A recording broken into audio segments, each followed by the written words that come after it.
Assalamualaikum warahmatullahi wabarakatuh. Salam sejahtera. Saya Bella Tri Lestari akan mempresentasikan mengenai degradasi moral anak bangsa akibat pandemi COVID-19. Coronavirus Disease 2019 atau yang disingkat COVID-19 adalah penyakit menular yang disebabkan oleh SARS-CoV-2, salah satu jenis coronavirus.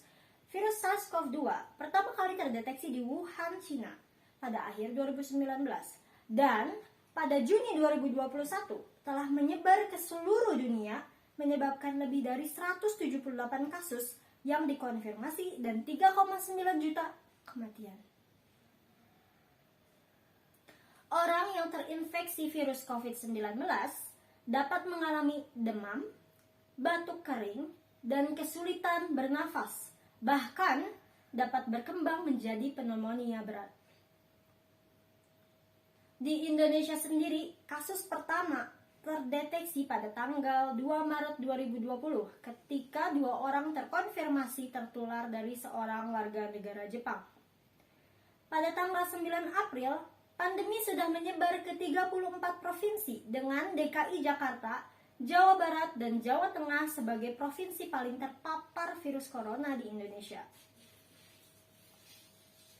Setelah pengumuman adanya kasus pertama di Indonesia, pemerintah mengimbau warga untuk tidak panik, termasuk untuk tidak melakukan panic buying.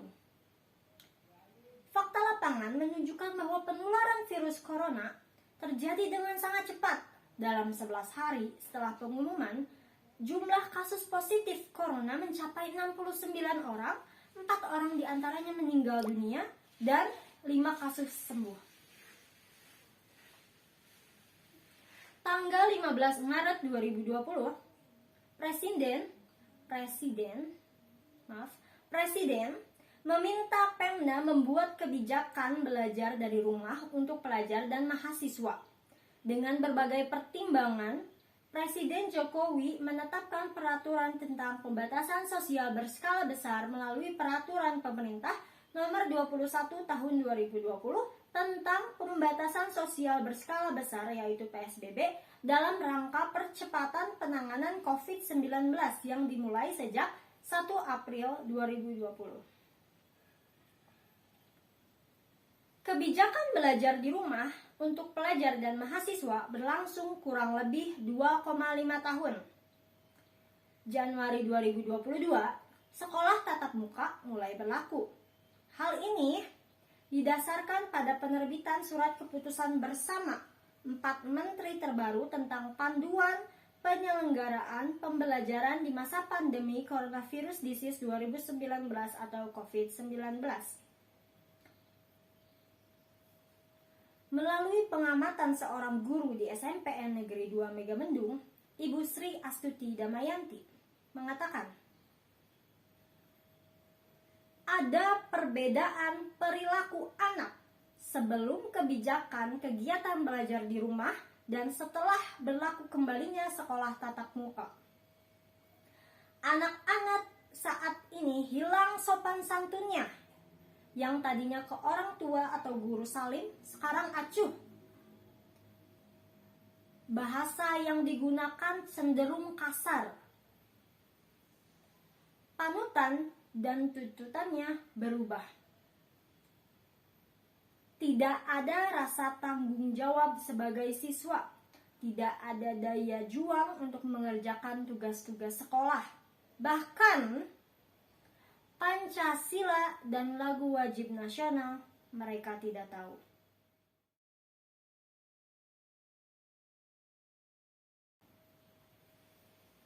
Mengapa hal ini bisa terjadi?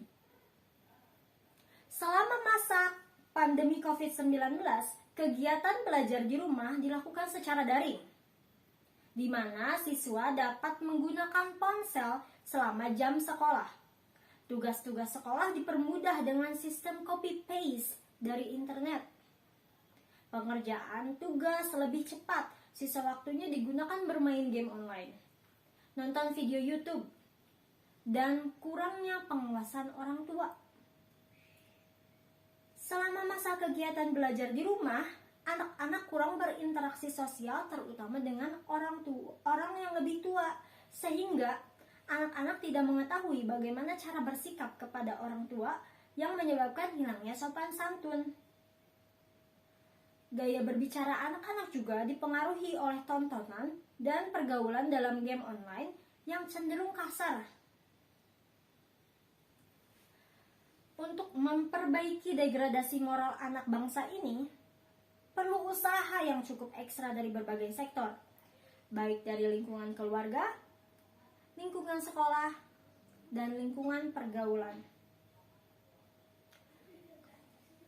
Keluarga merupakan bagian yang paling dekat dengan anak dan merupakan tempat pendidikan utama. Orang tua harus membimbing anak-anaknya untuk mengetahui hak dan kewajibannya,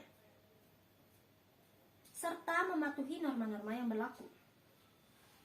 Di sekolah, sebagai tempat pendidikan kedua, seharusnya tidak melulu mengutamakan nilai akademik.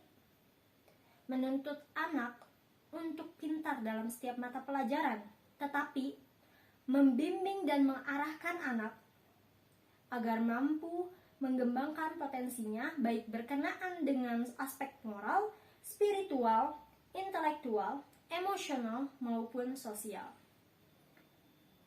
Baiknya di rumah ataupun di sekolah diberlakukan sanksi terhadap pelanggaran norma-norma dan memberikan alasan mengapa pelanggaran tersebut tidak boleh terjadi dan apa dampaknya, agar anak paham mana yang boleh dan tidak dilakukan. Lingkungan pergaulan mungkin merupakan sektor yang paling sulit untuk ditata, karena anggota pergaulan tersebut tidak sedikit jumlahnya serta bervariasi. Apalagi pergaulan dalam game online, di mana kita tidak mengenal orang yang sedang bermain bersama. Usia lawan bermain pun tidak tahu. Siapa orang tuanya tidak tahu. Di mana dia bersekolah juga tidak tahu. Membatasi bermain gadget mungkin bisa menjadi solusi.